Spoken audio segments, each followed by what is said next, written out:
What's going on, MSFers? Duelim here, and today we're going to be talking about Overpowered in PvE. It is finally here. We're also going to be looking at Annihilus. He is in-game, so we can actually see his model and what he's going to look like, plus a little bit more. But first, I wanted to talk about Overpowered in general. So this was from April 2nd, 2025, and I just thought this was hilarious. Restoring the balance to the MSF universe.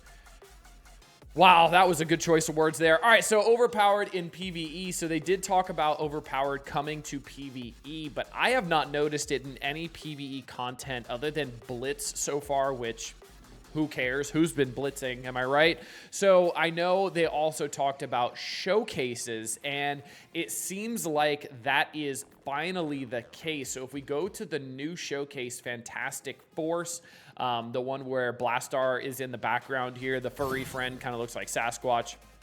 And you can go to any of these nodes. These nodes have Overpowered on them. We can also see Annihilus here as well, who honestly, it's pretty awesome how he's already like modeled out art-wise, like in-game and everything like that. Like he's not moving, not doing his animations or anything, but credit to Scopely for at least the art team for getting this done so he can actually be in-game, and like his in-game model is here, so we can start seeing him. He could be integrated into the story already, presumably like 9 months before we get him. So a little bit of credit where credit is due, but let's skip this because who reads the storyline in MSF, right? So you can come in with any team, it doesn't matter. And then when we load into this, you'll see that Overpowered is actually active in PvE mode. So it seems like Overpowered is going to start making an appearance in more modes now that it's actually in both of the aspects we originally talked about in this blog, which was showcases and Blitz. So it really seems like we have it. So you see here, the preset Quasar is going. He's the same gear tier as them, so I'll just hit whatever. And then once we have, I think Havoc's going next, or Odin's going next, you see that the Overpowered arrow is now there. So we do have Overpowered in PvE, which is absolutely insane. And I am cautious and kind of scared to see what's going to end up happening for PvE content, because I think I really hope they never put it in Danger Room ever. Because I think Danger Room is the one thing that they should never end up touching and never end up messing with. But what I'm very scared for is when they do it for things like the invasion event for Quasar, where you're getting the red stars. On one hand, this event is an absolute joke, and it's super easy, and there is really no challenge to this whatsoever. And I think that's part of the problem, but I don't think Overpowered is the solution to make PvE content more engaging and more fun. I think it's just going to turn people off to PvE content as well as PvP content. And that's what Overpowered has done, is turn people off from PvP content, such as Crucible and War 2. So why would you want to put this to your PvE content when this is the only kind of content that we're like, cool, I don't feel like I'm being cheated by the system. So regarding the Quasar event, it's very straightforward. You could put difficulty 9, or you can even do difficulty 10 with like no scourges. You could just put the ones on that actually like help you, like this one's for Human Torch. You don't need to worry about that. The thing gains taunt, cool, because there is an end section where you need to use Fantastic Four, and you could use Quasar since Franklin Richard's not in the game yet. Or you could just do difficulty 9, and all you need is, I think it's 2.4 million points. Yeah, 2.4 million points. And you could put on a bunch of scourges. Just make sure you're not putting on like the experimental serums, because those are pretty rough. You don't have to worry. Probably home field advantage, you could do that. All bio characters gain safeguard. That one's a little rough, so maybe we could skip that one. When a mystic villain character defeats an enemy, generate 2 ability energy for themselves. Sure, why not? On enemy death, clear all negative effects from enemies. Sure. Cosmic Crucible abilities are active. Sure. Throne Defenders, when an enemy uses their basic attack, they apply bleed to the primary target. When they use special, they do heal block. When an enemy uses ultimate, they apply blind. Yeah. A lot of these don't matter. Rope-a-dope is super chill too. And then you could probably just do these two and then take off some other ones that are just not that great. So the negative effects coming off, the Mystic Villain's fine. Maybe we could take off this one. And then, yeah, it doesn't really matter from there. Then we're already over the 2.4 million, and that's without any sort of, efficiency either. And it's super, super straightforward. So if we get into the nodes here, we've already done nodes 1, 2, 3, 4, 5, 6, 7, 8, 9, 10, and we've done 11 and 12, haven't we? Yeah, we've done 11 and 12 as well. And I did 12 with a cursed, did perfectly fine in 12. I did like a cursed Quasar instead of Mordo, and it was not bad on the last run. Then this section here, we do have a cursed or Quasar, or cursed or Quasar.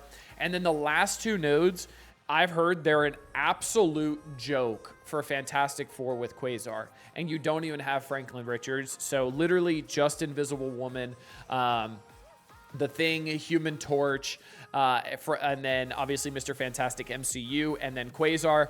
And if you did not core Invisible Woman, there is an event coming to get her free to play, 100% free to play. There's a global event coming that you're going to get to her unlock. And then you have 4 of them. You don't even need to worry about, you'll just need to core one of them, either Mr. Fantastic MCU or Franklin Richards, and then just use Quasar. So you have a 5-piece team. And then honestly, it's super, super easy. Even this last node, you could use Accursed as a sack, and then you could use Fantastic Four, just so Accursed can kind of get to the Mephisto. And then it's not that big of a deal. And then you have the battlefield effect from Franklin Richards as well, if you end up getting him or coring him like you probably should, because he's a very good character, to clear that battlefield effect from Mephisto. So it's just, I don't know, it's very odd. I don't see the point of making this content so easy. You can also see in node 14 that in node 14 here, sorry, I'm moving myself over. There's even gear tier, 14 characters in here? Why is this a thing?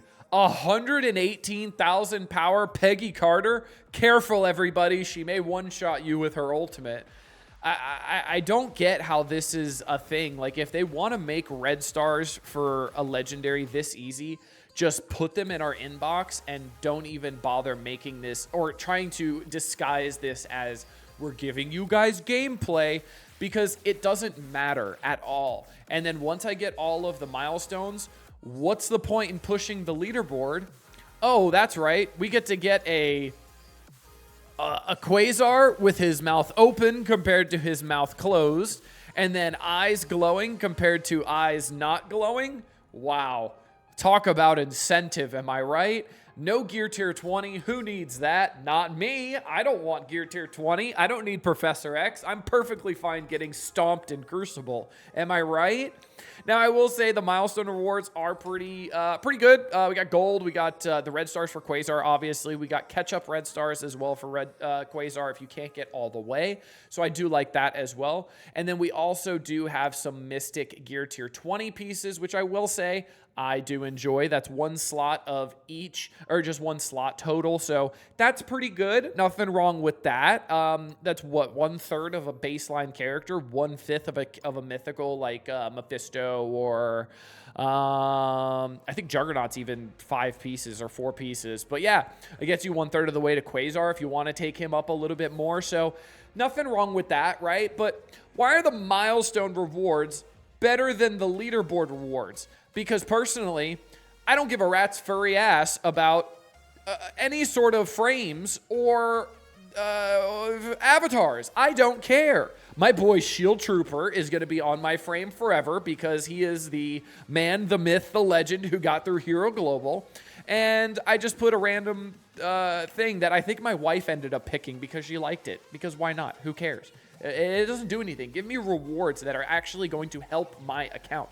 When I finish something like a big event, like an invasion event for Quasar, or when I finish something like Negative Zone, I want to have a big burst of rewards where I can go directly to my roster. I can go here and I can go, cool, who can I use all this stuff on? Let's go to Howard. Let's take him up a couple levels. Ooh, wait, I can take him up to gear tier 20 now.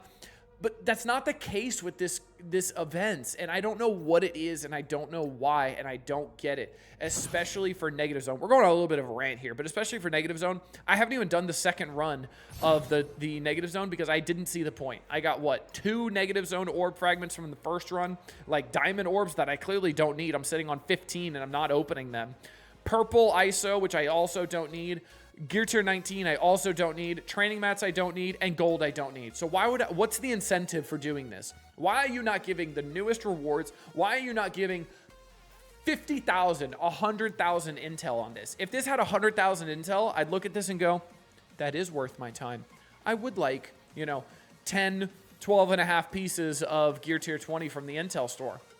But for some reason, they're not doing it. I don't know why. I don't get it. I think this Quasar event is a complete failure. It's not fun. It's not engaging. It's super easy. But hey, at least Overpowered's coming to PvE, so we got that to look forward to, don't we? All right. Well, yeah, I don't know where to go from here. I can't believe this is where the game is at right now, where these mock PvE events are just like placeholders to get red stars. I miss the days where Scourges were so fun, and I myself, Dorky, and I think Dayshear's doing them now, got to like theory craft and make guides for you guys and stuff like that based on what we have in our rosters, and that was really fun. It feels like those days are done and gone, and it's very unfortunate to see. Hopefully it ends up getting a little bit better, but as of right now, I have no need to make a Scourge guide video because it's a walk in the park from what I've seen.